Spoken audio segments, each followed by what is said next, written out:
Seize the opportunity. That's the key. Springtime. Life is fragile. Life is brief. Elton John sings, she lived her life like a candle in the wind. It's fragile. It's brief. Whatever you're going to do, you got to get at it. Don't just let it pass away. Here's major lesson number 3. In the summer, learn how to nourish and protect. We've got 2 challenges in the summer in the personal development part of our life. And that is become capable and powerful enough in the summer and wise enough in the summer to nourish what's good and defend yourself against what's bad. Nourish and defend. The summertime is an interesting time. It holds the possibility of the promise of harvest time, but it also has the possibility of the threat.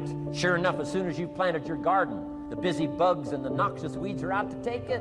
And let me give you another word of advice. They will take it unless you prevent it. Summertime is an interesting time. Best as I can describe summertime, you got to nourish your values like a mother. Nourish like a mother. Go after the threat to the values you've got like a father. Deal with the weeds, kill the weeds, nourish the garden and kill the weeds. That's called summertime. What a challenging time. Give life like a mother, take life like a father. Summertime. You got to deal with the negative as well as the positive. Summertime is a unique, complex mix of positive and negative, opportunity and threat. What a scenario of life itself, opportunity and threat to the opportunity. And you got to deal with both. You got to think positive and you got to think negative. You got to handle what's ever out to threaten you. You got to learn to threaten it back. Summertime, interesting time. Nourish like a mother, defend like a father. You got to be like your bloodstream in the summer. Red corpuscles to what? Nourish. White corpuscles to what? Fight. You got to both nourish and fight. You got to nourish and be vigilant. White corpuscles think negative. You can't just think positive. They call you naive. Somebody says, well, I've been taught to be all positive. You'll be some kind of freak if you can't be all positive. Thank God for white corpuscles that think negative all day. Guess what white corpuscles are looking for all day? Problems, infection. White corpuscles say, just show me some infection, I'll kill it. Why? It's out to kill the body. It's out to kill our chances. It's out to kill our future. Whatever threatens us, we threaten. I'm asking you to take a sword to your enemies. Whatever's out to threaten your health, you got to threaten it back. Like white corpuscles. Kill what's evil. Nourish what's good. Love like a mother. Hate like a father. Father says to whatever threatens his family, take 2 or 3 more steps toward this family. Toward my family, you'll cease to exist. I'm father. I kill. You've got to decide that the behavior pattern that you have adopted doesn't work for you. You've got to change your strategies, and changing your strategy means reinventing your life, recreating you, and you have the power to do that. You can decide that you're going to change, that you're not going to be a wimp. You can decide that you're going to stand up to life. You can decide that I'm going to live each day as if it were my last. You have the power to make that decision. You can decide I'm going to work on myself and develop myself. I'm going to empower me. And all of these things that are happening to me right now, they're just temporary inconveniences. They're not stronger than I am. I'm in charge here.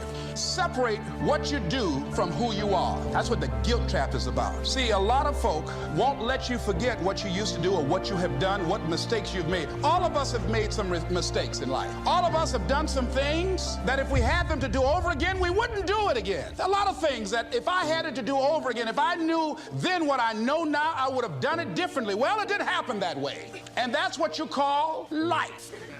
I didn't do it like that. Oh, you don't want me to live that down, huh? You want to keep on putting that in my face about what I did. Guess what? I'm not interested. That's what I did then. Won't do it today, so you are picking on an innocent man. Hello. You have just said that regardless of how good or bad my past has been, regardless of how good or bad my present is, there's something I can specifically do now that will make my future either better or worse, and the choice is mine. Now, folks, that's profound. I'll always tell you when I've said something profound. And the reason I do is I found out a few years ago that an incredibly high percentage of my audiences do not recognize my profound statements when I make them unless I tell them this is profound.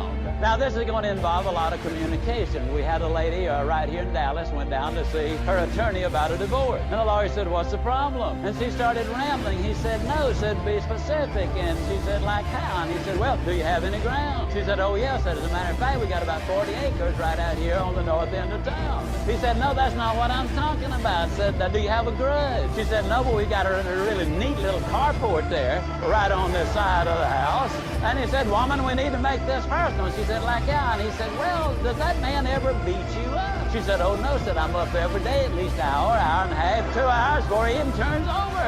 And he said, well, do you accept any responsibility for the difficulty? And she said, like, how? And he said, well, for example, do you ever wake up grouchy? She said, oh, no. Said, I just let him get up on his own, whenever he will.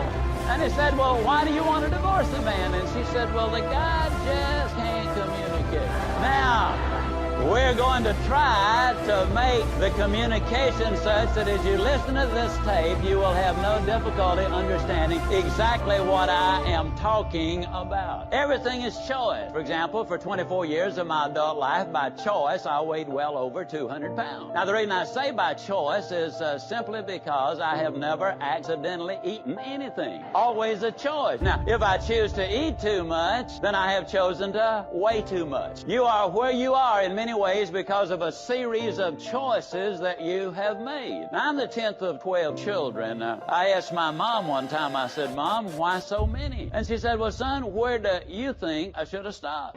Well, it's for sure I didn't think after number 9. Now, you can absolutely count on that. Let me say something that I think is very important. A few minutes ago, you made the observation that the responsibility was yours to make the right choices. Now, the responsibility carries a lot of weight in life. Barbara Tuchman, 2-time Pulitzer Prize winner, said the number one need we have in our society today are people who will accept responsibility. And that is so tremendously true. Most people that I speak to think I'm in my early 30s, but actually I'm 68. Now, what that means is I was raised during the Depression. My dad died when I was 5 years old. There were 6 of us too young to work. Small Mississippi town, Yazoo City. We don't even have a village drunk. We share with a little community, next to us. But it's exciting. About once a month, the train comes through town. And I know that doesn't sound like excitement until I explain we don't have tracks there. And then that, that puts it in a different category. It really does. We used to hang a mirror at the end of Main Street, make town look bigger. Well, anyhow,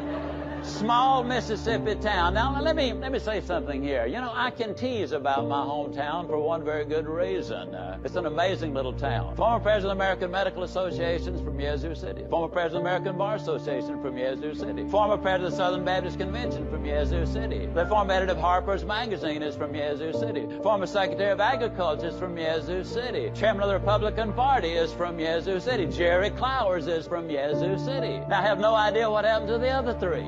But, I can tease about my hometown because it has been so productive, and we're going to be using humor throughout because, you see, people learn faster, they learn more, and they remember longer. But the major point I'm making there is we can tease about that little town because of its productivity. People who are confident and productive, they don't mind you kidding them along. Good, clean kidding and humor, I think, very definitely has a place. Now, I don't need to tell you that as a 10th of 12 children, 6 of them being too young to work, heart of the Depression, small Mississippi town, we had a tough time financially in the Depression. Other families had it tough too. But I'm so grateful that for whatever reason, I did not choose to notice what we did not have. What I did notice is what a lot of people did have in that little town. See, even in those times, I noticed some people wore nice clothes. They drove nice cars. They lived in nice houses. They took nice trips. They even had dinner out. Some of them even played golf at the country club. You know what I've noticed in every decade of my life since, and this is the message I really want you to get right here. I've noticed that regardless of the economy, there are some people who don't pay any attention at all to it. As you well know, the media